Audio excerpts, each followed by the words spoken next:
نحمده ونستعينه ونستغفره ونؤمن به ونتوكل عليه ونعوذ بالله من شرور أنفسنا ومن سيئات أعمالنا من يهده الله فلا مضل له ومن يضلله فلا هادي له ونشهد أن لا إله إلا الله وحده لا شريك له ونشهد أن سيدنا وسندنا وحبيبنا وشفيعنا ومولانا محمدا عبده ورسوله لا رسول بعده ولا رسالة بعده لا نبي بعده ولا نبوة بعده أرسله الله بالحق بشيرا ونذيرا وداعيا إلى الله بإذنه وسراجا منيرا وصلى الله تعالى عليه وعلى آله وأصحابه وأزواجه وذرياته وأهل بيته أجمعين وسلم تسليما كثيرا. أما بعد فأعوذ بالله من الشيطان الرجيم. بسم الله الرحمن الرحيم. لقد من الله على المؤمنين إذ بعث فيهم رسولا من أنفسهم يتلو عليهم آياته ويزكيهم ويعلمهم الكتاب والحكمة وإن كانوا من قبل لفي ضلال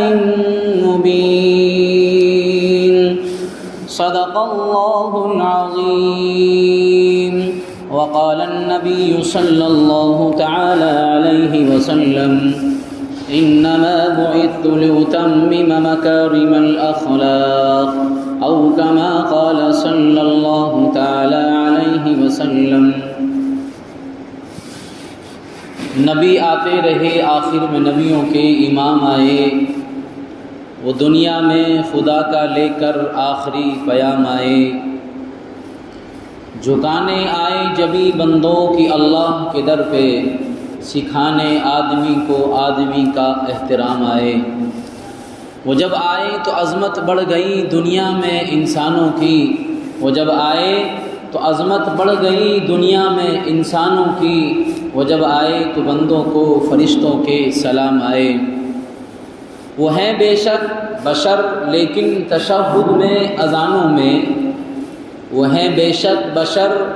لیکن تشہد میں اذانوں میں، جہاں دیکھو خدا کے بعد ان کا نام آئے. بروز حشر جب نفسی کا سما ہوگا، وہاں وہ کام آئیں گے جہاں کوئی نہ کام آئے گا. صلی اللہ علیہ وسلم. عزیزان گرامی قدر و معزز سامعین، گزشتہ 2-3 جمعوں سے جناب رسول اللہ صلی اللہ علیہ وسلم کی ایک حدیث مبارکہ پیش کی جا رہی تھی، اور اسی کے ذیل میں چند باتیں عرض کی گئی تھیں. روایت چونکہ تھوڑی طویل تھی اور چند ایک مضمون اس روایت میں تھے، 5 مضمون کا وہ مجموعہ تھا وہ روایت، اور ہر ایک مضمون پر، روایت کے ہر ایک جملے پر مستقل گفتگو کی گئی ہے، جس میں پہلا جملہ اتق المحارم تکن عبد الناس، اس پر 2 جمعے گفتگو کی گئی. اس کے بعد روایت کا ایک دوسرا جملہ ورض بما قسم اللہ لک تکن اغنی الناس، اس پر کچھ بات کی گئی تھی. آئندہ جمعے کے لیے وعدہ کیا گیا تھا کہ انشاءاللہ اسی جملے پر چند باتیں اور عرض کرنی ہے اللہ کے نبی علیہ الصلاۃ والسلام کی روایت کی روشنی. لیکن جب ربیع الاول کا مہینہ شروع ہو جاتا ہے تو اچانک اور خود بخود دل میں ایک الگ کیفیت پیدا ہوتی ہے کہ ماہ ربیع الاول آ رہا ہے، اور ربیع الاول کی ابتدا بھی ہو چکی ہے، تو اس مہینے کو ایک خاص نسبت حاصل ہے، اور یہ مہینہ اس معنی کر ایک خاص فضیلت کا حامل بھی ہے۔ تو اس روایت کو ہم موقوف کر دیتے ہیں ابھی، جس میں چند اور مضامین ہیں، لیکن انشاءاللہ جو آج میں آپ حضرات کے سامنے مضمون شروع کر رہا ہوں، اس مضمون کو مکمل ہو جانے کے بعد ہم اسی روایت کی روشنی میں چند مضامین جو باقی بچے ہیں وہ آپ حضرات کی خدمت میں رکھوں گا۔ میں عرض یہ کر رہا ہوں کہ ماہ ربیع الاول کی ابتدا ہوتی ہے تو دل میں ایک الگ کیفیت پیدا ہو جاتی ہے کہ ربیع الاول کا آغاز ہو رہا ہے، اور اس مہینے کو ایک خاص نسبت حاصل ہے۔ اور وہ خاص نسبت کیا ہے؟ وہ جو نسبت ہے اس مہینے کو حاصل اور اس مہینے کی فضیلت پر جو دلالت کرتی ہے، خطبے میں نے انہی آیات کو پیش کیا ہے۔ نبی پاک جناب رسول اللہ صلی اللہ علیہ وسلم کی بعثت، آپ علیہ الصلاۃ والسلام کی دنیا میں آنے کی آمد،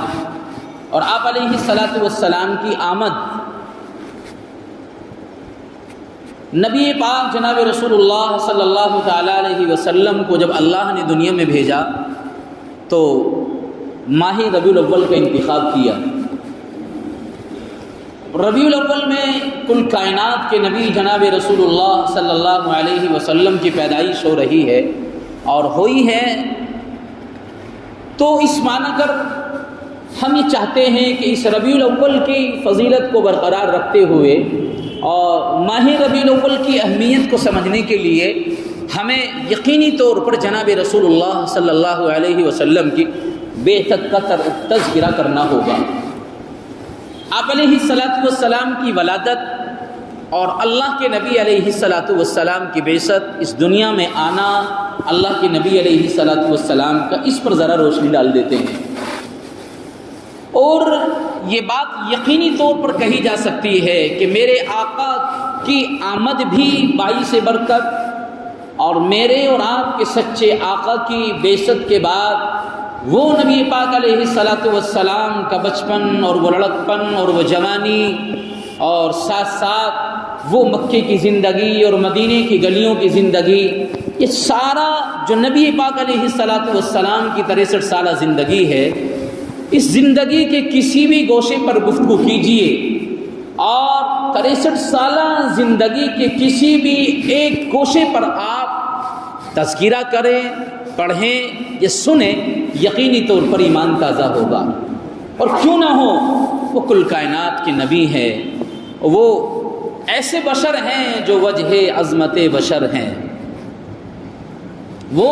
ایسے بشر ہیں کہ جن کی وجہ سے اللہ تبارک و تعالیٰ نے اس دنیا کو وجود دیا ہے۔ چاند، سورج، ستارے، زمین، آسمان، دریا، پہاڑ، یہ پورا کائنات کا جو نظام ہے اللہ نے یہ بنایا ہی اسی لیے ہے کہ اللہ کو اپنے محبوب پیغمبر جناب رسول اللہ صلی اللہ علیہ وسلم کو دنیا میں بھیجنا تھا۔ اس معنی کر ہم اللہ کے نبی علیہ الصلاۃ والسلام کی ولادت کے تعلق سے گفتگو کریں گے، اس لیے کہ ماہ ربیع الاول کی آج پہلی تاریخ ہے، اور نبی پاک علیہ الصلاۃ والسلام کی پیدائش، آپ علیہ الصلاۃ والسلام کی بعثت وہ اسی ماہ ربیع الاول میں ہوئی ہے۔ ایک خاص طبقہ ہے جو اس مہینے کے آتے ہی اور آنے کے فوراً بعد وہ طرح طرح کے جلوس میں مبتلا ہو جاتا ہے، اور خوشیوں کی ان کی لہر اتنی بڑھ جاتی ہے کہ اسلام کی حدوں کو پار کر کے وہ آگے پہنچ جاتے ہیں، اسلام اس کی قطعاً اجازت نہیں دیتا ہے۔ ایک خاص طبقہ ہے۔ نبی پاک علیہ الصلاۃ والسلام کا دنیا میں آنا اور اللہ کے نبی علیہ الصلاۃ والسلام کی ولادت آخر ہمیں یہ کچھ پیغام دیتی ہے، اور اللہ کے نبی علیہ الصلاۃ والسلام کو جو دنیا میں بھیجا گیا، جن حالات میں اور جس موقع پر بھیجا گیا، اس وقت دنیا کے حالات ایسے نظر آتے تھے اور دنیا کے حالات اس طرح کے تھے کہ شاید ہی اور کوئی زمانہ اس کے جیسا ہو، زمانے جاہلیت کے نام سے اس کو جانا جاتا تھا۔ تو ہمیں تو نبی پاک علیہ الصلاۃ والسلام کی ولادت کا تذکرہ کرنا ہے، آپ علیہ الصلاۃ والسلام کی بعثت کے تعلق سے بتانا ہے، بس ہمیں اس لیے اس بات کو کر رہے ہیں اور اس لیے ہم اس کو اوپر روشنی ڈال رہے ہیں کہ ذرا ہمارا ایمان تازہ ہو جائے، نبی علیہ الصلاۃ والسلام کی سیرت کو پڑھیں گے، آپ علیہ الصلاۃ والسلام کی سیرت کو سنیں گے، اور آپ علیہ الصلاۃ والسلام کی سیرت کو سننا اور دیکھنا اور پڑھنا یہ تمام کی تمام باعث برکت ہے،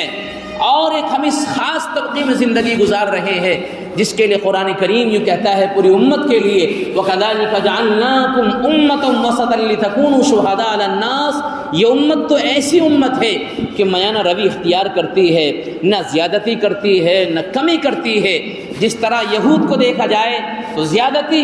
نصارہ کو دیکھا جائے تو کمی، ان قوموں کے درمیان زیادتی اور کمی تھی، لیکن اللہ نے اس امت کی ایک خاص صفت یہ بیان فرمائی، وَكَذَلِكَ جَعَلْنَاكُمْ أُمَّةً وَسَطًا لِتَكُونُوا شُهَدَاءَ عَلَى النَّاسِ۔ یہ امت ایسی ہے جو میانہ روی اختیار کرتی ہے۔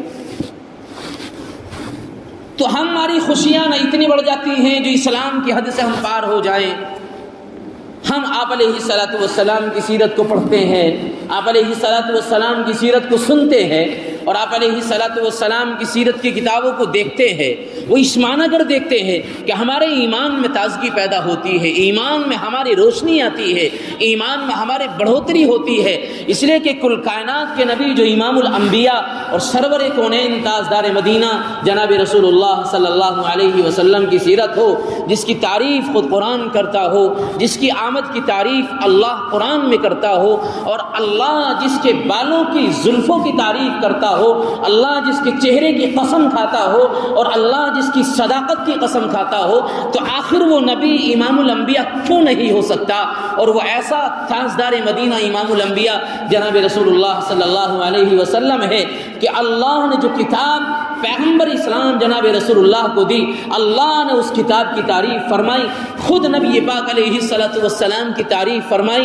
اللہ نے جس رات میں نبی پاک علیہ الصلاۃ والسلام کو بھیجا، اور جس دن میں اللہ نے اپنے پیغمبر کو بھیجا، جس مہینے میں اللہ نے پیغمبر کو بھیجا، اور اللہ تبارک و تعالیٰ نے اس مہینے کا انتخاب فرمایا، اللہ نے جس شہر میں انتخاب فرمایا، میرے رب نے اس شہر کی بھی قسم کھائی ہے۔ تو اللہ کے نبی علیہ الصلاۃ والسلام کا تذکرہ اور آپ علیہ الصلاۃ والسلام کی سیرت ہم اس لیے بیان کرتے ہیں۔ ماہ ربیع الاول کی پہلی تاریخ، اسی ماہ ربیع الاول میں جناب رسول اللہ صلی اللہ علیہ وسلم کی پیدائش ہوئی۔ قرآن کہتا ہے، سنیے، لقد من اللہ علی المؤمنین اذ بعث فیہم رسولا من انفسہم یتلو علیہم آیاتہ ویزکیہم ویعلمہم الکتاب والحکمہ وَإِن كَانُوا مِن قَبْلُ لَفِي ضَلَالٍ مُبِينٍ۔ رب کتنا بہترین، کتنے اچھے اور خوبصورت انداز میں ذکر فرماتا ہے کہ اللہ نے مومنین کے اوپر احسان کیا ہے۔ اللہ نے مومنین کے اوپر احسان کیا، جبکہ اللہ نے ایسے انعامات مومنین کے اوپر اتارے ہیں، بے شمار انعامات اتارے ہیں، لیکن کسی بھی انعام کو اتارنے کے بعد میرے رب نے یہ نہیں کہا کہ ہم آپ کے اوپر احسان کرتے ہیں۔ بے شمار انعامات ہیں اس مومنین کے اوپر۔ ہاں، یہ تو کہتا ہے رب، فَبِأَيِّ آلَاءِ رَبِّكُمَا تُكَذِّبَانِ، کون کون سی نعمتوں کا انکار کرو گے، کس کس نعمتوں کو جھٹلاؤ گے؟ لیکن اللہ نے، میرے رب نے کیوں نہیں کہا کہ میں یہ نعمت تمہارے اوپر اتار رہا ہوں، یہ میرا احسان ہے تمہارے اوپر؟ نہیں، ساری نعمتیں اتاری، بے شمار نعمتیں اتاری، لیکن کسی بھی نعمت کو اتارنے کے بعد رب یہ نہیں کہتا کہ میں تمہارے اوپر احسان کر رہا ہوں۔ لیکن ہاں، ایک ایسی بڑی نعمت، نعمت عظما، نعمت کبریٰ، ایک ایسی عظیم نعمت ہے جس کو اتارنے کے بعد میرا رب یوں کہتا ہے کہ مومنین کے اوپر میں احسان کر رہا ہوں، اور وہ نعمت عظما، وہ نعمت کبریٰ، وہ جناب رسول اللہ صلی اللہ علیہ وسلم کی بعثت ہے۔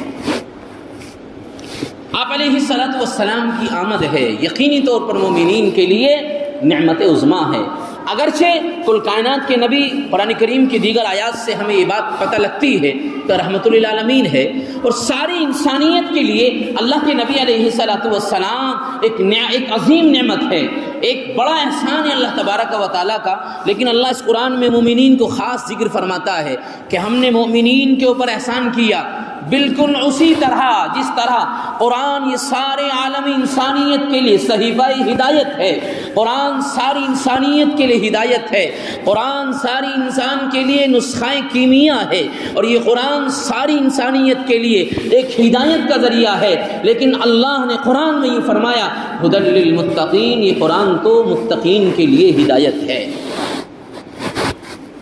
اللہ یہ فرماتا ہے قرآن متقین کے لیے ہدایت ہے، اگرچہ قرآن ساری انسانیت کے لیے ہدایت ہے۔ اور اسی طرح اللہ کے نبی علیہ الصلوۃ والسلام رحمۃ للعالمین ہے، اور آپ علیہ الصلوۃ والسلام ساری انسانیت کے لیے رحمت بن کر نازل ہوئے ہیں، لیکن اللہ قرآن کریم میں یہ فرماتا ہے کہ مومنین کے لیے خاص نعمت ہے۔ اس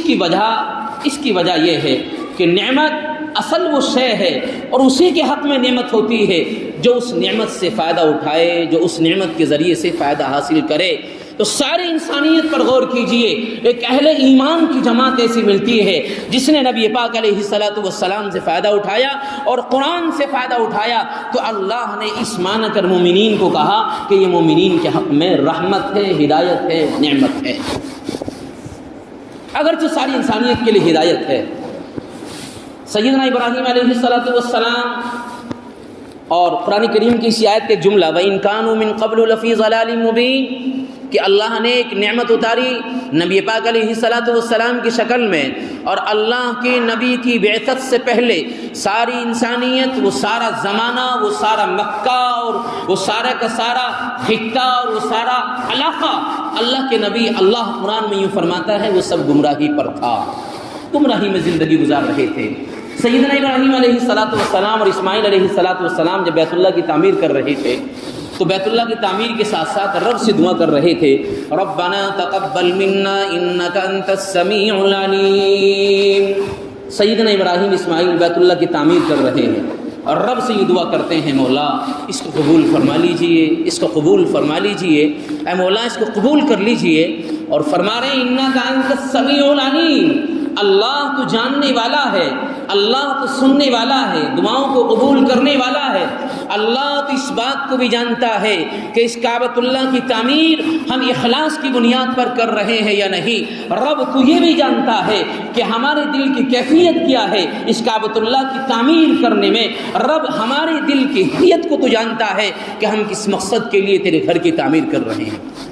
بہرحال سیدنا ابراہیم اور اسماعیل دونوں رب سے دعا کر رہے ہیں۔ پہلی دعا ان کی یہ تھی، اور ایک دوسری دعا تھی ربنا وجعلنا مسلمین لک، ایک دوسری دعا ان کی کعبۃ اللہ کی تعمیر کرتے ہوئے، اللہ تو ہمیں اطاعت گزار اور فرما بردار بندوں میں بنا لیجئے۔ دیکھیں کیسی ہستی رب سے دعا کر رہی ہے۔ سیدنا ابراہیم اور سیدنا اسماعیل علیہ الصلوۃ والسلام یہ اولو العزم پیغمبر ہیں، لیکن رب سے اپنا کام کرتے ہوئے آج اگر ہم 2 یا 4 رکعت نمازیں پڑھ لیں، دین کا کوئی چھوٹا سا کام کر لے تو ہمارا سینہ چھوڑا ہو جاتا ہے، اور ہم یہ سوچتے ہیں کہ ہماری یہ عبادت اور ہمارا یہ دین کا کام، ہمارا یہ خیر خواہی کا کام رب قبول کرے گا۔ لیکن پیغمبر اس بات کی طرف دلالت کرتے ہیں اور پیغمبر یہ پیغام دیتے ہیں، لوگوں اپنا کوئی کام کرو، دین کا کام ہو یا تمہارا دنیا کا کام ہو، اگر اللہ کی رضا کے لیے کام ہوگا اور رب کی مرضی کے مطابق کام ہوگا، اخلاص اس کے اندر شامل ہوگا، ریا نہ ہو، دکھلاوا نہ ہو اور دنیا داری سامنے نہ ہو، اگر ایسا کام کرو گے تو رب قبول فرما لے گا۔ ابراہیم اور سیدنا اسماعیل علیہ الصلوۃ والسلام یہ پیغام دیتے ہیں، اتنے بڑے گھر کی تعمیر کر رہے ہیں جس کی نسبت اللہ سے جڑی ہوئی ہو، کعبۃ اللہ کی تعمیر، لیکن رب سے پھر بھی دعا کرتے ہیں مولا ہمارے اس گھر کی تعمیر کو قبول فرما لیجیے۔ اور یقینی بات ہے قبولیت کا مدار انسان کے اخلاص پر ہے، قبولیت کا مدار انسان کے تقوی پر ہے۔ ہم اخلاص کے ساتھ نمازیں پڑھیں گے تو قبول ہوں گی، اگر ہم نے ریا داخل کر لی، ہم نے دکھلاوا اس میں شامل کر لیا تو نمازیں قبول نہیں ہوں گی۔ اسی طرح دین کے تمام تر شعبوں میں جو بھی کام کیا جائے اخلاص کے لیے کیا جائے، اللہ کی رضا کے لیے کیا جائے تو رب قبول فرمائے گا، رب قبول فرمائے گا۔ دوسری دعا ربنا وجعلنا مسلمین لک، اللہ تو ہمیں اطاعت گزار فرمانبردار بندہ بنا لیجئے۔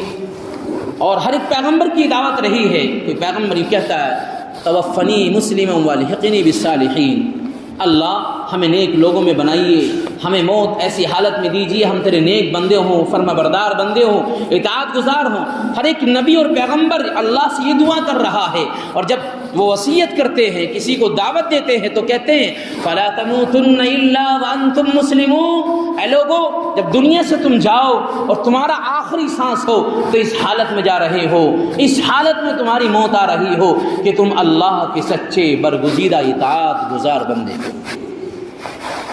اطاعت گزاری اور فرمانبرداری یہ ایک بڑی چیز ہے جو انسان کے اندر ہونی چاہیے۔ ایک دعا سیدنا ابراہیم علیہ السلام اور اسماعیل علیہ السلام کی ایک دعا یہ تھی، ربنا وبعث فیہم رسولا منہم یتلو علیہم آیاتہ ویزکیہم ویعلمہم الکتاب والحکمہ انک انت العزیز الحکیم۔ یہ آخری دعا کری سیدنا ابراہیم اور اسماعیل علیہ السلام نے، اور کیا دعا کری؟ اللہ تو انہی میں سے اللہ تو ایک پیغمبر بھیج دیجئے، ربنا وابعث فیہم رسولا منہم، اللہ ایک ایسا بشر بھیج دیجئے انہی کے درمیان سے کہ جس کے 4 مقصد ہوں بھیجنے کے، اور 4 کام سیدنا ابراہیم علیہ السلام اللہ سے دعا کرتے ہیں۔ گویا ہزاروں سال پہلے سیدنا ابراہیم علیہ السلام نبی پاک علیہ السلام کی بعثت کی دعا کر رہے ہیں، اور آپ علیہ السلام مفسرین فرماتے ہیں اس آیت میں ان میں سے مراد یہ امت محمدیہ ہے، اور انہی میں سے ان کے جیسا وہ جناب رسول اللہ صلی اللہ علیہ وسلم ہے۔ تو سیدنا ابراہیم علیہ السلام اور اسماعیل علیہ السلام رب سے دعا کرتے ہیں، مولا تو ان میں سے انہی کے جیسا ایک ایسا بشر بھیج دیجئے جو پیغمبر ہو اور تیرا جلیل القدر پیغمبر ہو، اور اس کے 4 کام سیدنا ابراہیم علیہ السلام کی دعا میں ذکر کیے گئے۔ پہلا کام یتلو علیہم آیاتہ، قرآن کی آیتیں پڑھ کر سنائے، قرآن کی تلاوت کرے، قرآن کی آیتیں پڑھ کر لوگوں کو سنائے، اور فرمایا وَيُعَلِّمُهُمُ الْكِتَابَ۔ دوسرا کام یہ کہ اس کی تعلیم دے، اور اس کی تفسیر اور اس کی تشریح اور قرآن کے مقاصد اور مطالب بیان کرے، اور ایک یہ کہ دانائی کی، عقل مندی کی اور اس طرح کی باتیں وہ بتائے اپنی امت کو۔ اور فرمایا اللہ تبارک و تعالی سے سیدنا ابراہیم علیہ السلام نے کہ ربنا وابعث فیہم رسولا منہم یتلو علیہم آیاتہ ویزکیہم ویعلمہم الکتاب والحکمہ، کہ انہوں کا تزکیہ کرے، ان کے دلوں کو صاف کرے، ان کے دلوں کی صفائی کو پیش کرے۔ یہ 4 کام سیدنا ابراہیم علیہ السلام رب کے سامنے رکھتے ہیں، اور رب سے یوں دعا گو ہوتے ہیں، مولا ایک ایسا بشر بھیج دیجئے کہ جو اللہ یہ 4 کام لے کر آئے آپ کی جانب سے۔ تو مفسرین لکھتے ہیں کہ اللہ نے سیدنا ابراہیم علیہ السلام کی دعا کو قبول کیا، اور اللہ نے جناب رسول اللہ صلی اللہ علیہ وسلم کو بھیجا، اور یہ 4 کام لے کر بھیجا جو سیدنا ابراہیم علیہ السلام اللہ سے دعا کر رہے تھے۔ تو سیدنا ابراہیم علیہ السلام نے خالص نبی پاک علیہ السلام کی بعثت کی دعائی نہیں کری، بلکہ بعثت کے ساتھ ساتھ نبی کا مقصد بھی بتا دیا کہ نبی کو اللہ دنیا میں کیوں بھیجے گا۔ مقصد یہ ہوگا کہ قرآن کی تلاوت کرے گا، قرآن کی تلاوت سنائے گا، قرآن کی تعلیم سے روشناس کرائے گا، اور حکمت کی باتیں بتائے گا، اور لوگوں کی دلوں کا تزکیہ اور صفائی ستھرائی کرے گا لوگوں کی دلوں کی۔ فرمایا سیدنا ابراہیم علیہ السلام نے اللہ سے دعا کری تو اللہ نے ان کی دعا کو قبول کیا۔ ماہ ربیع الاول میں اللہ تبارک و تعالیٰ نے جناب رسول اللہ صلی اللہ علیہ وسلم کو دنیا میں بھیجا، لیکن آپ علیہ السلام کو جس سال بھیجا گیا 570 عیسوی میں، اور اسی سال ایک بڑا واقعہ پیش آیا نبی پاک علیہ السلام کی ولادت سے پہلے۔ بعض محدثین، بعض روایات میں آتا ہے کہ 50 دن پہلے یہ واقعہ پیش آیا، اور بعض کہتے ہیں خاص اسی دن واقعہ پیش آیا جس دن نبی پاک علیہ السلام کی آمد تھی۔ واقعہ کیا، اور واقعہ وہی جس کو قرآن ذکر کرتا ہے، جس کو آپ اور ہم بہت کثرت کے ساتھ پڑھتے ہیں، لیکن چونکہ ہم جانتے نہیں ہیں، سمجھتے نہیں ہیں، اس لیے ہمیں پتہ نہیں ہے۔ قرآن میں یہ آیت اور سورت ہے جس کو آپ اور ہم پڑھتے ہیں نمازوں میں، الم تر کیف فعل ربک باصحاب الفیل۔ اصحاب الفیل جو ہے واقعہ فیل، یہ نبی پاک علیہ السلام کی ولادت کے سال میں اس کا ظہور ہوا ہے، اور محدثین کہتے ہیں یہ نبی پاک علیہ السلام کی بعثت سے پہلے کا معجزہ ہے۔ لیکن معجزے کا قانون یہ ہے کہ معجزہ اس وقت ہوتا ہے جب دعوی نبوت پیش کر دیا جائے، اس وقت معجزہ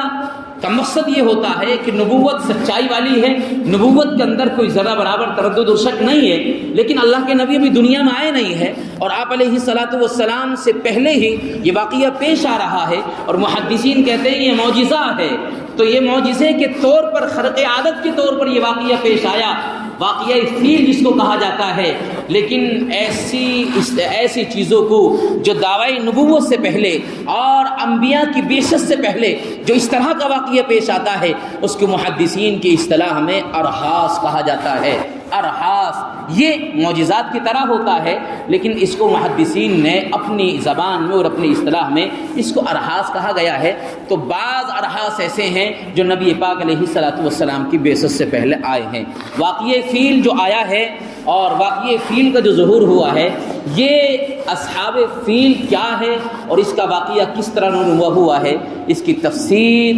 اور اس کی تشریح کے لیے وقت طلب ہے، وقت چاہیے، اور گھنٹے میں ہم دیکھ رہے ہیں وقت مکمل ہو چکا ہے۔ نبی پاک علیہ الصلاۃ والسلام کی سیرت کو ہم نے شروع کیا ہے۔ آپ رسول اللہ صلی اللہ تعالیٰ علیہ وسلم کی ولادت پر تذکرہ کرنے جا رہے ہیں، اور یقینی بات ہے اللہ کے نبی علیہ الصلاۃ والسلام کی ولادت کے وقت بھی معجزے آئے ہیں، اور آپ علیہ الصلاۃ والسلام کی ولادت سے پہلے بھی کچھ واقعے ایسے رونما ہوئے ہیں جو معجزات کی شکل میں کہے جا سکتے ہیں۔ اس میں ایک واقعہ فیل بڑی اہمیت رکھتا ہے، جس کو محدثین نے بڑی اہمیت کے ساتھ اور مفسرین نے الم تر کیف فعل ربک باصحاب الفیل کے ذیل میں بیان کیا ہے۔ آئندہ جمعہ انشاءاللہ ہم اس واقعہ فیل پر روشنی ڈال کر نبی پاک علیہ الصلاۃ والسلام کی ولادت کا ذکر کریں گے۔ اللہ تعالیٰ عمل کی توفیق عطا فرمائے۔ وما علینا الا البلاغ۔